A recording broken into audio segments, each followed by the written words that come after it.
भारत आणि पाकिस्तानमध्ये शस्त्रसंधी.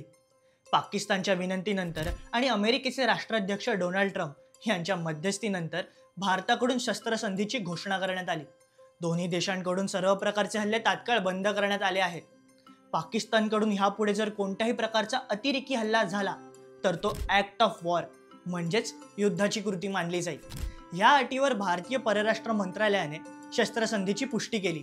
पहलगाम येथे झालेल्या दहशतवादी हल्ल्यानंतर भारतीय लष्कराने ऑपरेशन सिंदूर मार्फत पाकिस्तानच्या कारवायांवर प्रत्युत्तर देणे सुरूच ठेवले होते. दिवसेंदिवस भारत पाकिस्तान संघर्ष वाढला होता. 7 मेच्या मध्यरात्री भारताने पाकिस्तान आणि पीओके मधल्या 9 दहशतवादी तळांवर हल्ले करून ते उद्ध्वस्त केले, अशी माहिती भारतीय लष्कराने एका प्रसिद्धीपत्राद्वारे दिली.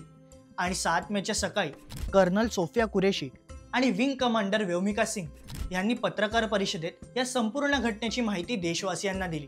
7 आणि 8 मेच्या रात्री पाकिस्तानकडून भारतातल्या 15 ठिकाणांवर ड्रोन हल्ले केले गेले. एलओसी मधील भागात मोर्टार आणि जड तोफखान्यांचा वापर करून विनाकारण गोळीबार करण्यात आला. भारताच्या एअर डिफेन्स सिस्टमने पाकिस्तानचे ड्रोन हल्ले निकामी करून टाकले. तसेच लाहोर आणि पाकिस्तानातील इतर ठिकाणी असलेली एअर डिफेन्स सिस्टीम उद्ध्वस्त करून टाकली. पाकिस्तानने केलेल्या प्रत्येक हल्ल्याला भारतीय लष्कराने चोख प्रत्युत्तर दिले. त्यांचा एकही हल्ला भारताने साध्य होऊ दिला नाही. उलट पाकिस्तानमधील काही हवाई तळं भारताने उद्ध्वस्त केली. त्यामुळे लष्करी दृष्ट्या भारताच्या ताकदीचा अंदाज पाकिस्तानसोबत संपूर्ण जगाला सुद्धा आला असेल. या संघर्षात युद्धापेक्षा शांततेच्या मार्गाने सामंजस्याने झालेल्या शस्त्रसंधीच्या निर्णयाचे संपूर्ण जगभरात स्वागत होत आहे. परंतु या सर्व घटना घडत असताना, आपले जवान सीमेवर लढत असताना एक चुकीची गोष्ट घडत होती. ती म्हणजे अफवा पसरवणं. आम्ही आमच्या मॉकड्रिल संबंधित व्हिडिओमध्ये याबद्दल आधीच सांगितलं होतं. कोणत्याही प्रकारच्या अफवांवर विश्वास न ठेवणे, कोणत्याही समाज माध्यमांवर म्हणजे सोशल मीडियावर कोणत्याही प्रकारची पोस्ट न करणे. पाकिस्तान पुरस्कृत बऱ्याच समाज माध्यमांवर भारताने केलेल्या कारवायांबद्दल चुकीची माहिती पसरवली गेली. आपल्या देशातील बऱ्याच लोकांपर्यंत ह्या बातम्या, त्यांचे videos WhatsApp university, Facebook, Instagram, x अशा वेगवेगळ्या समाज माध्यमांवरून पोहोचले होते.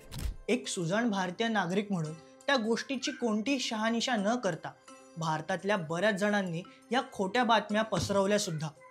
त्यात आणखीन भर म्हणजे बऱ्याच प्रतिष्ठित भारतीय वृत्तवाहिन्यांनी सुद्धा भारत पाकिस्तान संघर्षाची बरीच फेक माहिती प्रसारित केली. अशा प्रकारच्या घटना घडू नयेत यासाठीच भारताच्या संरक्षण मंत्रालयाने 24 एप्रिल 2025 रोजी एका प्रसिद्धी पत्राद्वारे सर्व भारतीय मीडियाला सूचना दिल्या होत्या. 8 मेच्या घटनेनंतर संरक्षण मंत्रालयाने पुन्हा एकदा एक्सच्या माध्यमातून हीच माहिती प्रसारित केली. आपण भारतीय नागरिक आहोत. आपल्याला सुद्धा या सर्व गोष्टींची योग्य माहिती मिळावी हा आपला अधिकारच आहे. पण मग त्यासाठी आपण नेमका विश्वास कोणत्या बातम्यांवर ठेवायचा?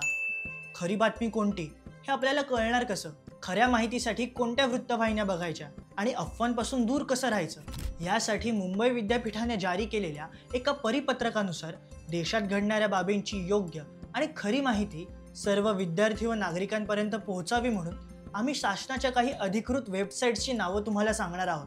Press information bureau India PIBI, ministry of information and broadcasting MIB या वेबसाईट्सवर भारत सरकारच्या विविध मंत्रालयातर्फे जाहीर करण्यात येणाऱ्या सर्व गोष्टी, तसेच संरक्षण मंत्रालय, परराष्ट्र मंत्रालय आणि गृह मंत्रालयातर्फे भारतीय लष्कराने केलेल्या कारवायांबद्दल प्रसिद्धीपत्राद्वारे माहिती सांगण्यात येते.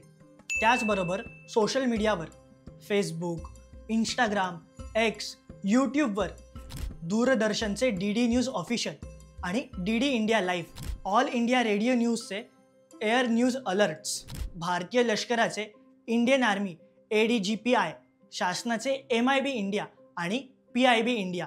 सुजाण भारतीय नागरिक म्हणून आपण ह्या अधिकृत चॅनल्स, पेजेस आणि वेबसाईटवरील माहितीचाच आधार घेऊ आणि चुकीची माहिती पसरवणं टाळू. आपल्या भारतीय सेनेमुळे आज आपण सुरक्षित आहोत.